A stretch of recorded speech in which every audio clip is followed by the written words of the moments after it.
Lovely afternoon, a little bit wet, but playing a few holes, and thought I'd take the opportunity to talk about some of the common questions that I tend to get, particularly with students when it comes around ball striking.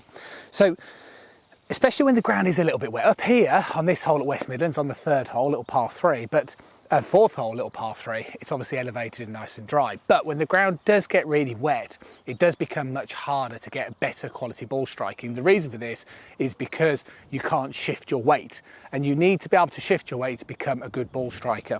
And what this quite simply means is that as I take the club back, my weight shifts very quickly in towards my trail side. As I swing up to the top, my weight stays in my trail side, and then I'm going to use my trail side to initiate the downswing and to push on towards my left side. And one of the questions that I often get is, how do you push?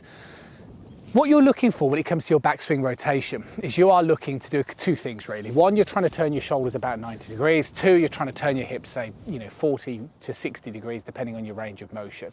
But ultimately what you need to do is your trail leg needs to try and stay flexed. Now, this can sometimes cause confusion because when we see certain pros that are doing big rotations, think of somebody like Bryson DeChambeau, for example, this leg looks like it really straightens up. But in reality, it's still flexed. It's just the more that you turn your hips, the more that the hip moves away from your ankle, and then therefore this looks straightened. Bryson DeChambeau isn't straightening the leg like so, because that would shove the weight onto his lead leg and then he would get ultimately stuck. And that's why for a lot of my students, I tend to use good examples like Rory McIlroy, Adam Scott, many typical golfers where the leg stays more obviously flexed. Now, if you turn and your trail leg stays flexed, what will happen is you'll start to get more awareness of the weight that you're pushing in towards the ground. The second thing is you'll get more accustomed to what is known as like a horizontal force, which basically means if I swing back, I can feel my foot wants to spin out from beneath me.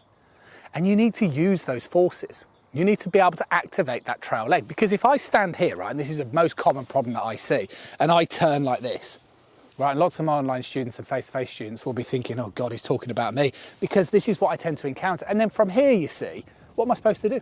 Okay, I might be exaggerating it slightly, but I'm going to lean back. I can't transfer my weight, because if I transfer my weight, I'm just going to end up even more stuck and have to hit it like this.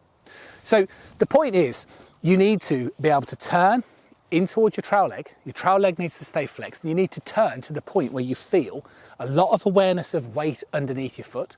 You need to feel weight on the outside part of your foot, and similar to the walking drill that I talked about the other day with Pete Cowan, a great little exercise is to do a step, but actually to keep the weight on that trail side. Or another exercise you can do is turn into your leg, keep the leg flexed, and what you should notice, similar to what I'm doing here, it pushes me back.